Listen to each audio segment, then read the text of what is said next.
How do you feel about this?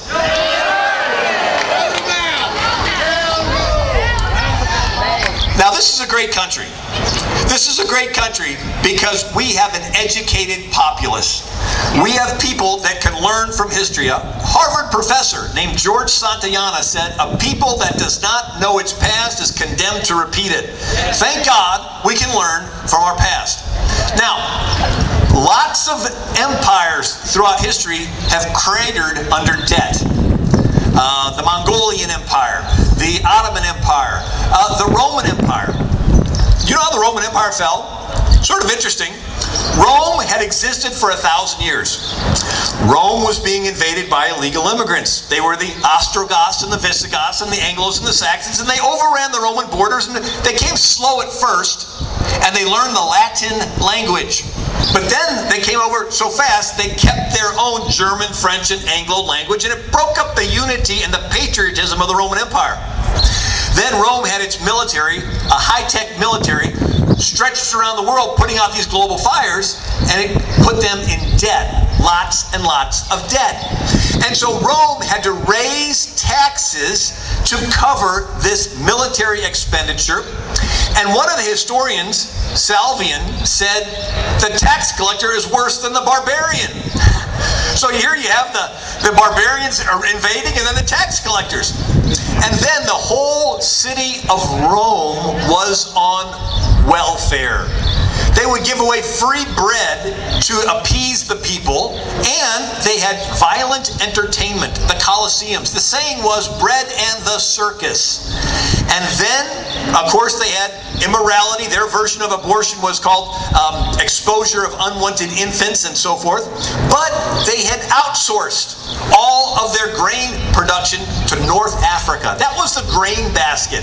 And they would ship it back to Rome. Well, one of the tribes that overran the Roman Empire was called the Vandals. You can imagine what they did when they went through town. They vandalized. That is where that word came from. Well, the Vandals went through Spain, conquered North Africa, and cut off the grain ships. Now, Rome was brought to its knees. Sort of like today, we have outsourced everything to China. And let's say, for example, China wants to take Taiwan. And we say, no, you can't have it. And all they have to do is hold their ships back for 3 months. All of our Walmart shelves will be empty. Our retail economy will grind to a halt. And everybody will say, give them Taiwan, just get our economy going again.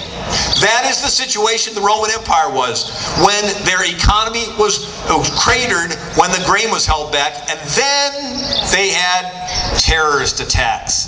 Attila the Hun would wipe out entire cities. He builds a castle on a hill while his men destroy a city of 75,000 people.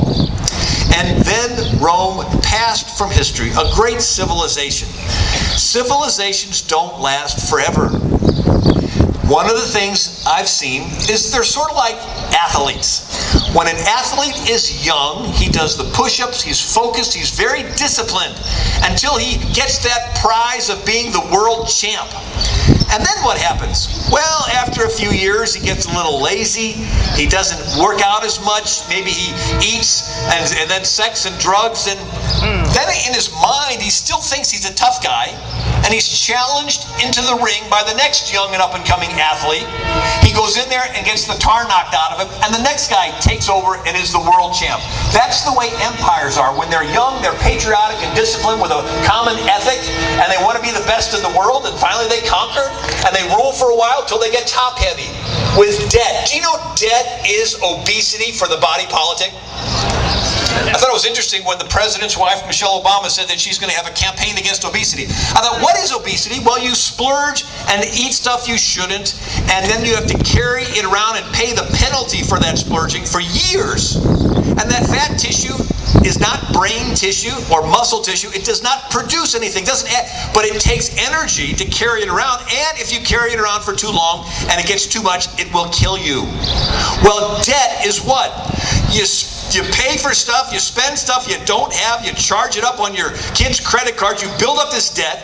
It's not brain or muscle to you. It's not a factory. It doesn't produce anything. But you have to carry this debt around for years, and if it grows too much, it will threaten the life of the body politic, and the nation can crater.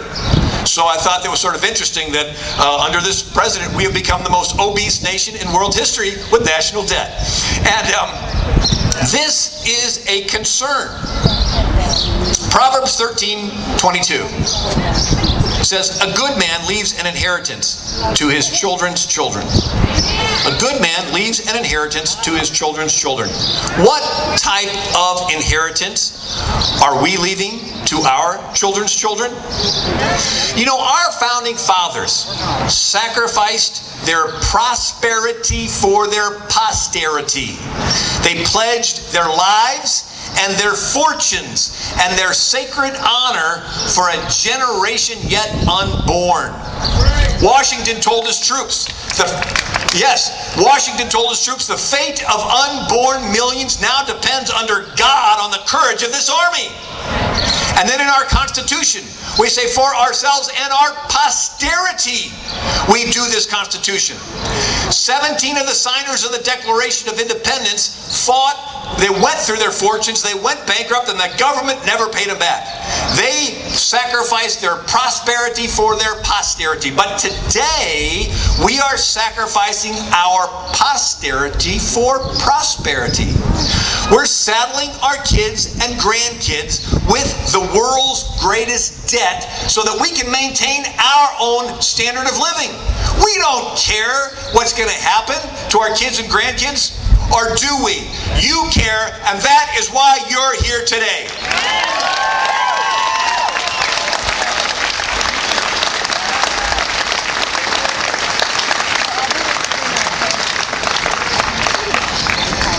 Now, if you can indulge me to allow me to quote from an old book, it's the book of Deuteronomy, chapter 28. It says, if a nation hearkens unto the voice of the Lord, they will be blessed. They will lend to many nations and not borrow. But if the nation does not hearken unto the voice of the Lord, it will be a debtor to the other nations, and the stranger amongst them will rise up and be their ruler. Do you know that in the last 30 years, America has gone from the largest creditor nation to the largest debtor nation? We, ladies and gentlemen, have moved from the blessing side of the page to the judgment side of the page. This is a serious concern. Other nations have experienced this. Argentina was the fourth most prosperous nation in the world in the year 1900. Then they got a leader named Juan Perón. And he came to power by promising to the people that he would give them lots of things. And he had to get the money from somewhere, so he began to take it from the rich. And he took more from the rich, and he gave it away in programs. And pretty soon the rich felt like their money was not safe in Argentina anymore, and so they began to take their money out. You squeeze the sponge, the water goes out, you raise the taxes, you drive the money out. It's pretty simple. And so then Juan Perón began to unionize the country and get more people on government benefits, and he kept giving away more and more so they'd keep voting him in. But pretty soon there wasn't anything left to take from the rich, and the country cratered.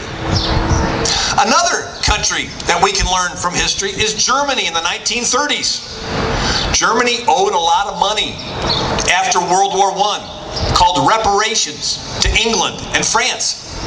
And so Germany was struggling with their economy, and they had a new promising leader who inspired the German people and would have 100,000 people show up.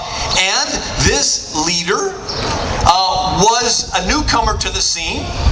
He took over car companies. The Volkswagen company was taken over. He built highways, the Autobahn. He registered all the guns, and then he confiscated all the guns. And then he gave them universal health care. The government paid for everybody's health care in Germany. This is great, until they looked at the price tag and they realized millions of new people on the government dole, and it caused their economy to suffer even more. And so the people began to say, government, you have to cut expenses. And so the government began to cut useless expenses, like keeping alive retarded, insane, and epileptic people. I mean, they didn't even know their name. They were called Lebensunwertes Leben, which in German means life unworthy of life. And they were sent to the gas chambers. And then they got rid of the chronically ill. I mean, this person